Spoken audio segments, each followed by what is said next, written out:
Totoo nga ba na itong Magnolia Hotshots ay ready raw na mag-offer ng dalawang players at isang draft pick kapalit ni Adrian Nocum?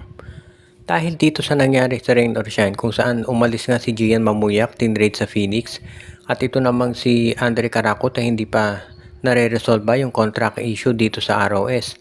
Marami ngayon na nag-i-speculate na baka ito si Adrian Nocum ay pwede ring makuha mula dito sa ROS at ma-trade sa ibang team. Yung ginagawa daw ngayon itong Magnolia ay interesado sila ma-acquire ang serbisyo ni Adrian Nocum at i-offer nila ay 3 player na kapalit. Ang balita o dalawang player at isang draft pick. Yung daw ibibigay na player ng Magnolia ay ito raw si Javi Gomez de Leano, si Peter Alfaro at isang second round pick. Magawa kaya yan? Well, kung itong titignan, no, laro naman itong si Javi Gomez de Leano, spot up shooter yan, pwede yan. Dito sa Rain or Shine ni Lasto Painters at kung sasamahan ng Peter Alfaro na point guard at isang draft pick, baka pwede na yan para dito sa ROS. Ang question kasi dyan kung ayaw na nitong si Nocum sa Rain or Shine at mag-request din ng trade, hindi ba't mas mabuti na ngayon pa lamang ay i-trade na yan ni Coach Cheng Yao para naman at least meron siya makuha na kapalit. Sa ngayon kasi itong sa Magnolia Hotshots, no, talagang mukhang hindi na rin dyan magtatagal si De Leano at naghahanap na lamang sila ng mga pwedeng maging ka-trade nito. At ang nakikita nga nila ay ito nga, si Adrian Nocum ang pwedeng makuha nitong Hotshots. Magaling na player itong si Nocum at alam natin na isa talaga siya doon sa inaabangan itong Magnolia talaga na pwede nilang makuha. At sa tingin ko naman makakatulong yan dito sa Hotshots. At isa pa, no, dito sa Magnolia, kung sakasakali na maakuha nila si Nocum, magkakaroon to ng mas malakas na backcourt kasama itong si Jerome Lastimosa. At yan talaga yung nakikita natin na pwedeng mangyari dito sa Hotshots. At ang Terra Firma Jeep naman daw ay nakikipag-usap na sa Phoenix Fuel Masters dahil gusto raw ng Terra Firma na ma-acquire yung kanilang guard na yung forward nila na si Kenneth Taffin.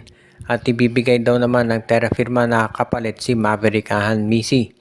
Ito si Kenneth Taffin ay isang ang natural position nito ay small forward pero pwede rin to na maging guard.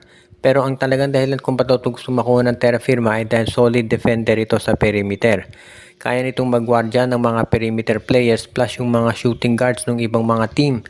At yan daw yung dahilan kung ba't ito'y gustong makuha ni Coach Ronald Tubid at Jeff Napa.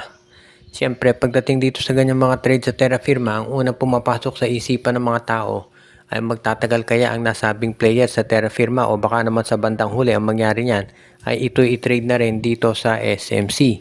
So ang tanong, sino bang player ng SMC ang makikinabang sa pagkuha dito kay Kenneth Taffin? Sa totoo lang, maraming mga teams dyan sa SMC, yung tatlo, itong San Miguel, Ginebra at Magnolia. Lahat yan makikinabang kung makuha nila itong si Kenneth Taffin dahil magaling nga ito na two-way player. May 3-point shot plus defensive player pa. So pwede talaga to dito sa nasabing mga koponan. At yan ang din ang dahilan kung bakit sila ay pinag-iinteresan na talaga. Kaya nga itong Terra Firma Jeep daw, sabi nga nila sa totoo lang naman, no, palaging suspect pag sila gumagawa ng mga trade dahil sa tingin ng karamihan, yung mga trade dito ginagawa lang para makinabang ang SMC. Pero so far, if ever matuloy ito, no, hindi naman malulugi itong Phoenix Fuel Masters dahil magaling din naman itong si Maverick Ahan Misi. Sigurado na isa siya doon sa mga players talaga na magagamit nitong si Coach Charles Chu. Pwede siyang back up nitong si Tyler Tio. And of course, pwede rin ito na maging starter dahil nakapatunayan naman ni Maverick na kaya pa rin niya ito.